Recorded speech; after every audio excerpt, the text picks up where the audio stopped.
Assalamualaikum warahmatullahi wabarakatuh.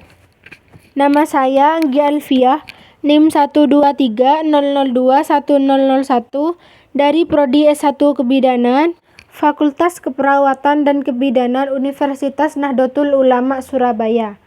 Di sini saya akan menjelaskan tentang anatomi dan fisiologi sistem perkemihan. Sistem perkemihan. Sistem perkemihan atau sistem urinaria adalah suatu sistem tempat terjadinya proses penyaringan darah sehingga darah bebas dari zat-zat yang tidak dipergunakan oleh tubuh dan menyerap zat-zat yang masih dipergunakan oleh tubuh. Zat-zat yang tidak dipergunakan oleh tubuh larut dalam air dan dikeluarkan berupa urin atau air kemih. Sistem perkemihan melibatkan organ ginjal, ureter, kandung kemih dan uretra beserta komponen-komponen pendukungnya, yaitu sistem peredaran darah dan sistem persarafan. Female urinary tract atau sistem perkemihan wanita. Berikut ini adalah gambar anatomi sistem perkemihan wanita atau female urinary tract. Yang pertama ada kidney atau ginjal. Ginjal merupakan organ yang berada di bagian bawah tulang rusuk belakang tubuh manusia. Dan ginjal merupakan sepasang organ penting yang memiliki tugas utama untuk menyaring dan membuang limbah serta racun melalui urin.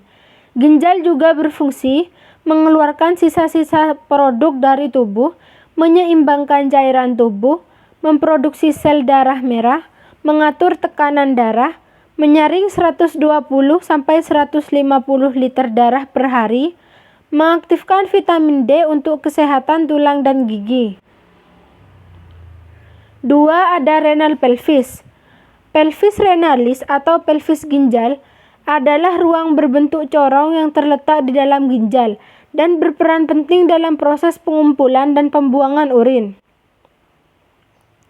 Bagian tubuh ini berada tepat di dasar perut atau antara perut dan punggung bawah dan tungkai kaki. Selain membuang zat sisa dalam tubuh, renal juga menyerap kembali zat yang dibutuhkan tubuh seperti asam amino, natrium, gula, dan nutrisi lainnya. 3. Ada ureter. Ureter adalah bagian dari sistem urinaria yang berbentuk menyerupai saluran pipa atau tabung. Ureter berfungsi untuk mengalirkan urin dari masing-masing ginjal untuk ditampung di kandung kemih. 4. Ada bladder atau kandung kemih. Kandung kemih adalah bagian dari sistem saluran kencing yang terdapat di dalam tubuh manusia. Selain ginjal, organ lain yang termasuk juga ke dalam sistem ini adalah saluran ureter yang mengalirkan urin dari ginjal ke kandung kemih, serta saluran uretra yang mengeluarkan urin dari kandung kemih keluar tubuh. 5. Ada sphincter.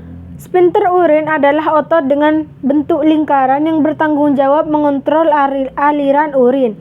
Sphincter yang berfungsi dengan normal dapat mencegah urin bocor dan mengendalikan alirannya hingga ada sinyal dari otak untuk berkemih. Selanjutnya, male urinary tract atau sistem perkemihan pria. Berikut ini adalah gambar anatomi sistem perkemihan pria atau male urinary tract. Yang pertama ada ginjal. Tubuh manusia memiliki sepasang ginjal yang terletak di area punggung kiri dan kanan, tepat di bawah tulang rusuk bagian belakang. Masing-masing ginjal memiliki ukuran sebesar kepalan tangan orang dewasa dan berbentuk menyerupai kacang. Fungsi utama ginjal adalah mengatur jumlah air dalam darah, menyaring zat limbah atau sisa metabolisme tubuh, menghasilkan hormon yang berfungsi untuk mengendalikan tekanan darah dan produksi sel darah merah serta mengatur pH atau tingkat keasaman darah. 7. Ada renal pelvis. Pelvis renalis atau pelvis ginjal adalah ruang berbentuk corong yang terletak di dalam ginjal dan berperan penting dalam proses pengumpulan dan pembuangan urin. Bagian tubuh ini berada tepat di dasar perut atau antara perut dan punggung bawah. Selain membuang zat sisa dalam tubuh, renal juga menyerap kembali zat yang dibutuhkan tubuh seperti asam amino, natrium, gula, dan nutrisi lainnya. 8. Ada ureter. Ureter adalah bagian dari sistem urinaria yang berbentuk menyerupai saluran pipa atau tabung. Ureter berfungsi untuk mengalirkan urin dari masing-masing ginjal untuk ditampung di kandung kemih.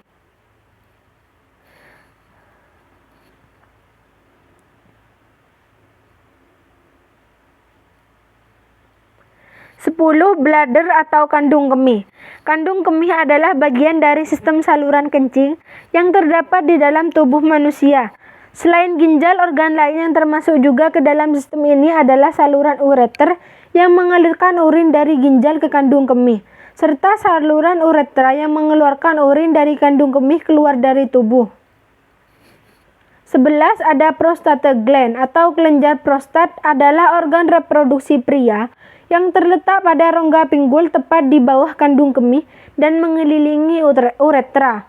Fungsi utamanya yaitu mengeluarkan cairan yang berfungsi sebagai sumber nutrisi dan pelindung sperma. Selama terjadi ejakulasi, cairan ini akan keluar bersama dengan sperma dalam bentuk air mani. Adanya cairan ini akan memudahkan sperma bergerak ketika berada di rahim. 12. Ada uretra.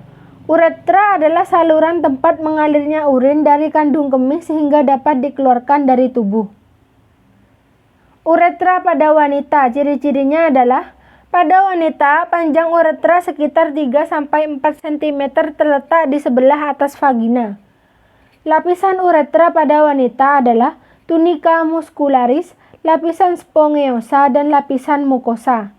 Pria memiliki uretra yang lebih panjang dari wanita, artinya wanita lebih beresiko terkena infeksi kantung kemih atau sistitis. Uretra pada pria.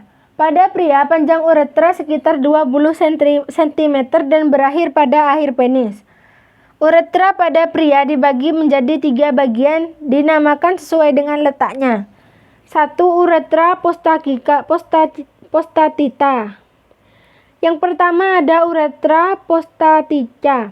Terletak di prostat, terdapat pembukaan kecil di mana terletak muara yang deferens. 2. Uretra membranosa sekitar 1,5 cm dan di bilateral terdapat kelenjar bulbouretralis. 3. Uretra spongiosa atau cavernosa sekitar 15 cm dan melintas di korpus spongiosum penis. Selanjutnya adalah masalah pada sistem perkemihan.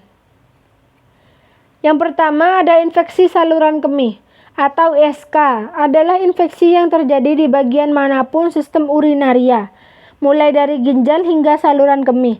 Wanita beresiko lebih besar terkena ISK dibandingkan pria. Hal ini dikarenakan karena antara lubang saluran kemih dan anus pada wanita lebih dekat.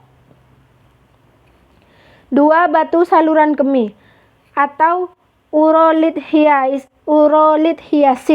adalah kondisi ketika terbentuk batu di sistem urinaria seperti batu ginjal, batu ureter atau batu kandung kemih.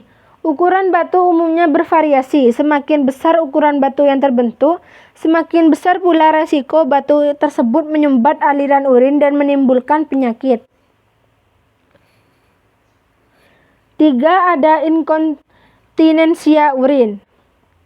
Inkontinensia urin adalah kondisi ketika fungsi otot atau saraf pada kandung dan saluran kemih mengalami gangguan, sehingga tidak dapat mengendalikan proses buang air kecil.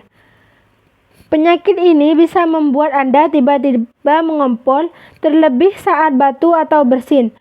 Inkontinensia urin sering terjadi pada lansia, namun tidak menutup kemungkinan orang yang lebih muda juga mengalaminya. Sekian, terima kasih. Mohon maaf apabila ada kesalahan kata dalam presentasi yang saya sampaikan. Saya ucapkan terima kasih dan wassalamualaikum warahmatullahi wabarakatuh.